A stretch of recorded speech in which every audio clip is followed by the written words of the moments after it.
Hello everybody, welcome to Jo talk football. നിങ്ങൾക്ക് എല്ലാവർക്കും അറിയാമല്ലോ, ഇന്റർനാഷണൽ ബ്രേക്ക് നടന്നുകൊണ്ടിരിക്കുകയാണ്. അതിനെപ്പറ്റി പ്രത്യേക ഒരു വീഡിയോ എനിക്ക് ചെയ്യണമെന്നുണ്ട്. ആർസണൽ പ്ലെയേഴ്സ് എങ്ങനെ ഇന്റർനാഷണൽ ബ്രേക്കിൽ പ്രകടനം നടത്തി എന്നുള്ള ഒരു വീഡിയോ ഇന്റർനാഷണൽ ബ്രേക്കിലെല്ലാം കഴിഞ്ഞിട്ട് ഞാൻ ഉടനെ തന്നെ അതിനെപ്പറ്റി ഒരു വീഡിയോ ചെയ്യും. നിങ്ങൾക്ക് എല്ലാവർക്കും അറിയാം, മെറീനോ ഹാട്രിക് അടിച്ചു. അതിൽ ഒരെണ്ണം ലോങ് റേഞ്ചർ. എങ്ങനെ മെറീനോയ്ക്ക് അവിടെയും മിഡ്ഫീൽഡാണ് കളിക്കുന്നത്, എങ്ങനെ മെറീനോയ്ക്കും ബാക്കിയുള്ള പ്ലെയേഴ്സിനും ഒക്കെ നല്ല പ്രകടനം നാഷണൽ ടീമിന് വേണ്ടി കാഴ്ചവെക്കാൻ പറ്റുന്നു, ആർസണൽ ടീമിന് വേണ്ടി പറ്റുന്നില്ല എന്ന് നമുക്ക് എടുത്ത് ഒന്ന് നോക്കേണ്ടി വരും. കാരണം അവിടുത്തെ പെയറിങ് നോക്കിയാൽ തന്നെ അറിയാം, സുബമെൻഡിയും മെറീനോയാണ് അവിടെ കളിക്കുന്നത്. എന്നിട്ടും ഇത്രയും ക്രിയേറ്റീവ്. അപ്പം എന്താണ് ഇഷ്യൂ എന്നൊക്കെ ഇതിനെപ്പറ്റിയൊക്കെ നമ്മൾ ഡീറ്റെയിൽഡ് ആയിട്ട് ഉടനെ തന്നെ ഒരു വീഡിയോ ചെയ്യും, അതിലേക്ക് നമ്മൾ പറയാം. പക്ഷേ ഇന്നത്തെ വീഡിയോ അതൊന്നുമല്ല.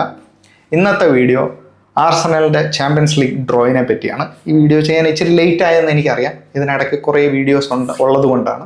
പക്ഷേ ബെറ്റർ ലേറ്റ് ദാൻ നെവർ എന്നല്ലേ. എന്തായാലും തുടങ്ങിയിട്ടില്ലല്ലോ ഗെയിമൊന്നും. അപ്പം അതിനെപ്പറ്റി നമുക്കൊന്ന് ഡിസ്കസ് ചെയ്യാം. ആർസണൽ ഏതൊക്കെ ടീമുമായിട്ടാണ് ചാമ്പ്യൻസ് ലീഗിൻ്റെ ലീഗ് ഫേസ് ഡ്രോയിൽ ഏർപ്പെടാൻ പോകുന്നത് നമുക്ക് നോക്കാം. നിങ്ങൾക്ക് എല്ലാവർക്കും അറിയാം, കഴിഞ്ഞ സീസൺ തൊട്ട് ചാമ്പ്യൻസ് ലീഗിന് പുതിയ ഫോർമാറ്റാണ്. Total 36 team. ഈ 36 ടീമിനെ 4 പോർട്ടായിട്ടാണ് ഡിവൈഡ് ചെയ്തിരിക്കുന്നത്. പോർട്ട് 1 ഏറ്റവും UEFA കോഎഫിഷ്യന്റ് റാങ്കിങ്ങിൽ ഏറ്റവും കൂടുതൽ പോയിന്റ്സ് ഉള്ള റാങ്കിങ് ഉള്ള ടീമാണ് പോർട്ട് 1. പോർട്ട് 2, 3, 4 ഒക്കെ റാങ്കിങ് കുറഞ്ഞ ടീമുകൾ പ്ലേസ് ചെയ്യപ്പെടുന്നു. അപ്പം ആർസണൽ ഉള്ളത് പോർട്ട് 2. അപ്പം ഓരോ പോർട്ടിൽ നിന്നുള്ള ടീം എല്ലാ പോർട്ടിലെ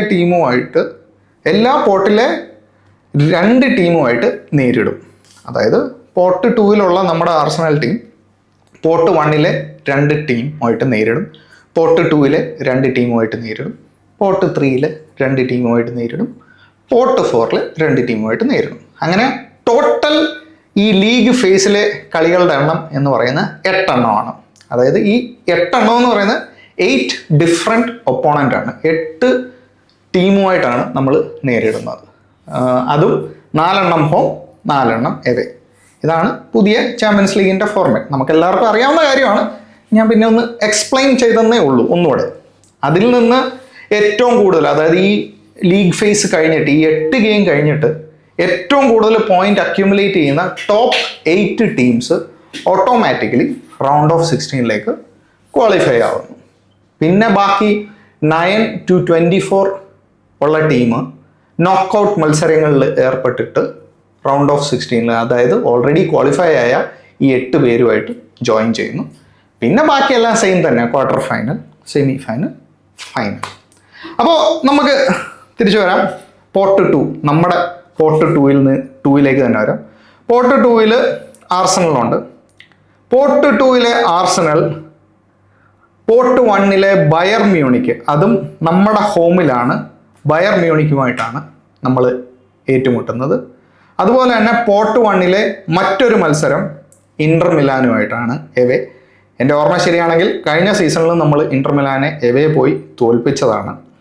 സോ ഈ 2 ടീമുമായിട്ടാണ് നമ്മൾ പോർട്ട് 1 ടീമുകൾ.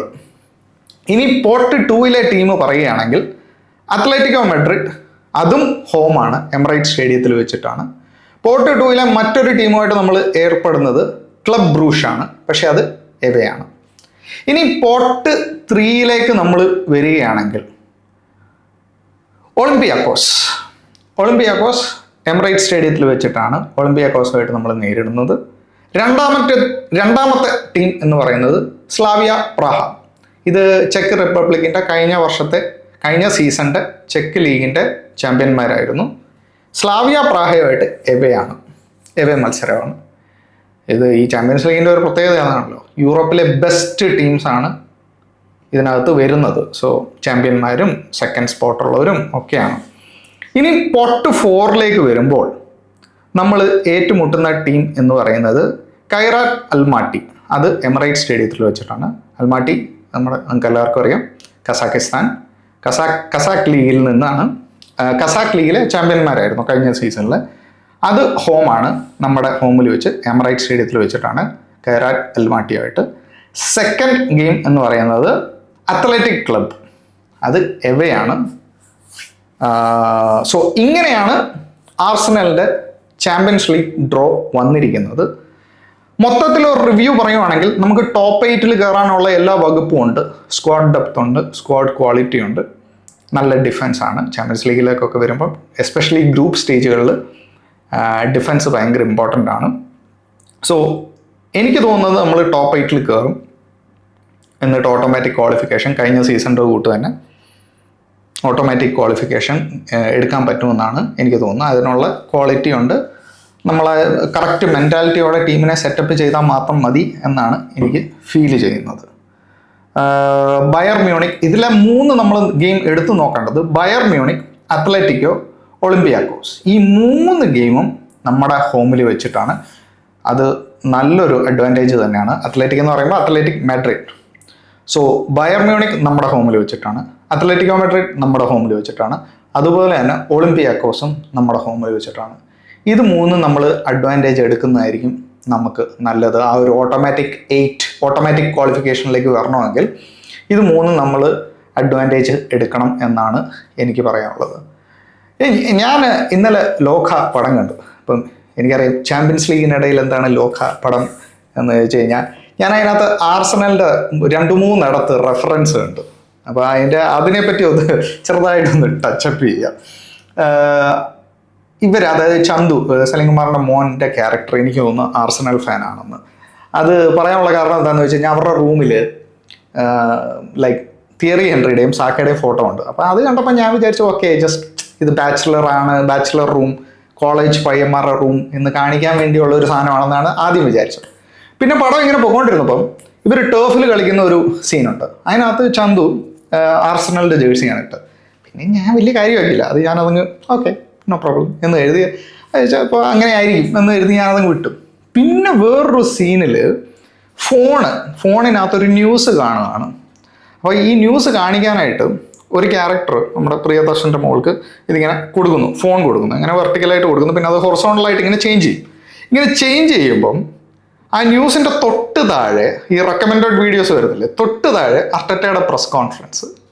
അപ്പോൾ ആ ഡീറ്റെയിലിംഗ് എനിക്ക് വളരെ ഇൻട്രസ്റ്റിംഗ് ആയിട്ട് തോന്നി. അത് നിങ്ങളുമായിട്ടൊന്ന് ഷെയർ ചെയ്യാൻ തോന്നി. നിങ്ങളിൽ പലരും ലോക കണ്ടിട്ടുള്ളവരായിരിക്കും. നിങ്ങൾ കണ്ടിട്ടുണ്ടെങ്കിൽ ഈ ഡീറ്റെയിലൊക്കെ നിങ്ങൾ ശ്രദ്ധിച്ചോ എന്നൊന്ന് കമൻറ്റിൽ പറയുക. ഇനി കാണാത്തവരുണ്ടെങ്കിൽ ഇനി പടം കാണുമ്പോൾ ഇതൊന്ന് ശ്രദ്ധിക്കുക. ഓക്കെ, അപ്പോൾ ബാക്ക് ടു ചാമ്പ്യൻസ് ലീഗ്. ഇതിൽ ചാമ്പ്യൻസ് ലീഗ് ഡ്രോയിൽ അത്ര പേടിക്കേണ്ട കാര്യമൊന്നും ഇല്ലെന്നാണ് എനിക്ക് ഫീൽ ചെയ്യുന്നത്. നമ്മൾ കറക്റ്റായിട്ട് സെറ്റപ്പ് ചെയ്യുകയാണെങ്കിൽ ഈ പറയുന്നത് ഈ club Brugge, Olympiacos, Slavia Praha, Kairat Almaty, Athletic club, ഇതെല്ലാം വിന്നബിൾ ഗെയിംസ് തന്നെയാണ്. പിന്നെ ഞാൻ കുറച്ചു മുമ്പ് പറഞ്ഞതിൻ്റെ കൂട്ട് ഈ ചാമ്പ്യൻസ് ലീഗ് എന്ന് പറയുമ്പം ബെസ്റ്റ് ടീംസ് ആണ് വരുന്നത്. ഓരോ ലീഗിൽ നിന്നും ബെസ്റ്റ് ടീംസ് ആണ് വരുന്നത്. ഒരു ടീമിനെ നമുക്ക് കുറച്ച് കാണാൻ പറ്റത്തില്ല. സോ ആ ഒരു മെൻറ്റാലിറ്റിയോടെ വേണം എല്ലായിടത്തും പോയി അപ്രോച്ച് ചെയ്യാൻ. അങ്ങനെ അപ്രോച്ച് ചെയ്ത് കഴിഞ്ഞാൽ നമുക്കതിൻ്റെ ക്വാളിറ്റി ഉണ്ട്. ഈ റൗണ്ട് ഓഫ് 16 കയറാനുള്ള ക്വാളിറ്റി 100%. സ്ക്വാഡ് ഡെപ്തും ഉണ്ട്, സ്ക്വാഡ് ക്വാളിറ്റി ഉണ്ട്. അത് റൈറ്റായിട്ട് ടീമിനെ സെറ്റപ്പ് ചെയ്യേണ്ട കാര്യം മാത്രമേ ഉള്ളൂ. അപ്പോൾ ശരി, നമ്മൾ അടുത്ത വീഡിയോ ഉടനെ ഉണ്ടാകുന്നതാണ്. എങ്ങനെയാണ് ആർസണൽ പ്ലെയേഴ്സ് വേൾഡ് കപ്പ് ക്വാളിഫിക്കേഷനിൽ എങ്ങനെയാണ് അവർ പെർഫോം ചെയ്തതെന്ന് നമ്മൾ ഉടനെ തന്നെ ഒരു വീഡിയോ ചെയ്യും.